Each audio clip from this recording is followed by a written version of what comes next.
Hello, guys. My name is Marvin. Welcome to another installment of the gear series that goes along with the Summit series that James Craft is putting on. We are working our way through Andrew Skirka's The Ultimate Hiker's Gear Guide, book that I highly recommend. And for this episode, we are in the chapter called Footwear in part two of that book. So, footwear.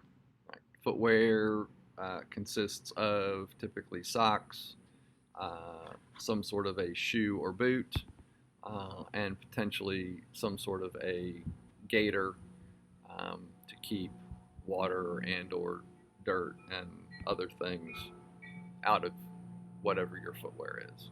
All right, so let's start with shoes. Um, if you're a traditionalist, then you hike in boots.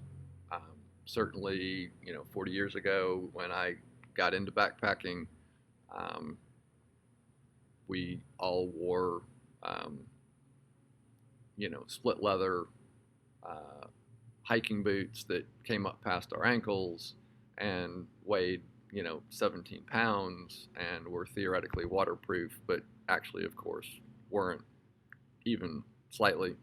Um, with big, thick wool socks and cotton socks underneath. And most of us ended up with more blisters at the end of the hike than we had feet, and a significant amount of misery. Um, and in order to prevent that, we wore our boots around the house and, whatever for 6 months before we went hiking. The world has changed quite a bit in 40 years, as you might imagine. But you can still, wear boots. You can get them in leather or kind of synthetic uppers. You can get them a variety of heights, and that may be exactly what you want to hike in. The military has done quite a bit of study, however, and what they've proven, and the references in Skirka's book, is that a pound on your feet is worth 6 pounds on your back. So, if you wear a pair of trail runners that weigh 1 pound each, um, instead of wearing a pair of hiking boots that weigh 3 pounds each, you've taken the equivalent of 24 pounds off of your back just by changing up your shoes. So that's kind of the argument in favor, that that that more running style shoes are require much less energy on your part to hike in. They're significantly more comfortable. They dry out a lot faster, um, and are just overall um, better for you and for the environment. The negatives are that they are not as sturdy. They certainly don't provide any ankle support, um, and they will wear out faster for sure than hiking boots will. I have a pair of hiking boots literally that I bought in the late 80s, and I still wear them. So, um, uh, just not for hiking. uh, the other thing to keep in mind about running shoes, or what are typically referred to as trail runners, is that the soles can have some traction issues. So you definitely want to be sure that you buy something that has an appropriate level of traction for the kind of trail conditions that you're going to encounter. Nobody really recommends running shoes per se. There are trail runners. There's a category called trail runners. Typically, they're a little bit more robust upper, with a sole that contemplates better traction than just a straight, kind of street running shoe. If you kind of survey the world as I did by watching all these videos, I would say half the people on the trail are wearing some version of the Ultra Lone Peak. Um, and after that, you hear people talk about Solomon. You hear people talk about La Sportiva. Their background is really in hiking shoes. That's what Andrew Skirka wears and recommends. The Brooks Cascadias get good marks from some people. I personally am a Hoka One guy, probably because I come from a triathlon background. And as it turns out, Hoka really got their start in trail running. And so they make a couple of different trail running shoes with Vibram soles. And so I'm personally going to wear the Hoka Speed Goat with a Vibram sole. It's personal choice. The only thing I can really recommend is whatever you choose, buy it early and wear it a bunch and make sure that it really works for you on some distance test hikes, before you get out on the trail and discover that it's terrible for some reason that you didn't figure out when you tried it on in the store. Trail runners don't require any sort of break-in. You can just go out and wear them. But different shoes do have different pressure points on your feet, and so building up some tolerance to that, and or knowing where you need to put tape or whatever to protect your feet is certainly worth knowing before you wind up with a blister at the end of your first day of a 14-day hike.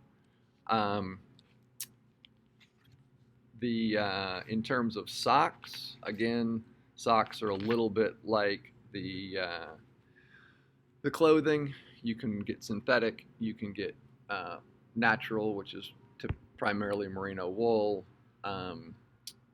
Overwhelmingly recommended are only two. The first is Darn Tough. They make a great product that's guaranteed for life. And so if you do wear a hole in your sock, you send it back and they send you a new pair.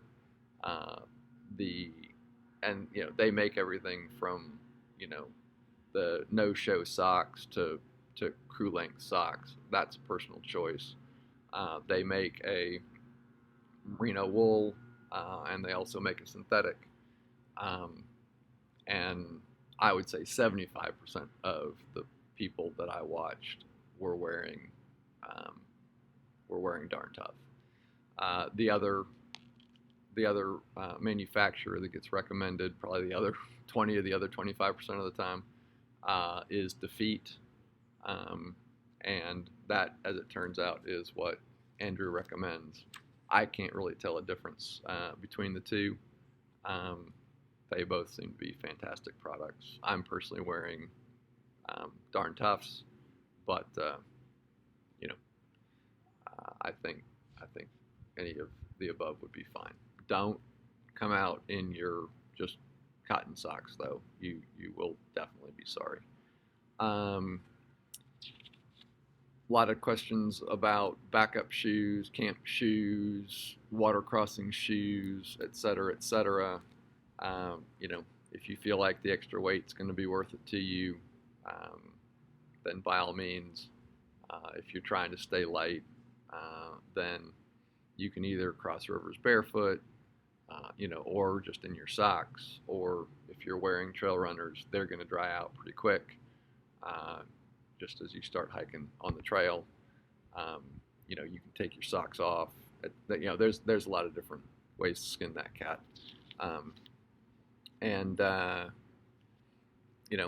If you want dedicated camp footwear, what people typically suggest is just bringing a very, very lightweight pair of flip-flops or slippers that you can wear around camp.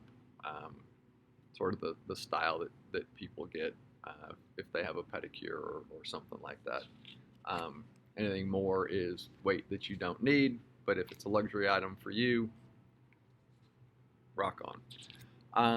And then gaiters, right? So gaiters are provide some amount of protection against the lower part of your leg, um, and typically, unless you're out in the winter or something like that, the protection is against sticks and rocks and that sort of thing getting into the top of your shoes. Um, overwhelming. So the overwhelming recommendation for gaiters that I found was a company called Dirty Girl. Um, that could get stuck in your content filter. But if you go ahead and navigate to their site, they do in fact make a pretty nice line of gaiters um, that are more than adequate for uh, keeping sticks and rocks and what have you out of your shoes while you're hiking. Not going to be great for cross country or off trail work, um, but seem to get good reviews. I don't have mine yet, so I can't tell you personally, but that seems to be what the crowd wisdom suggests is the right way to go.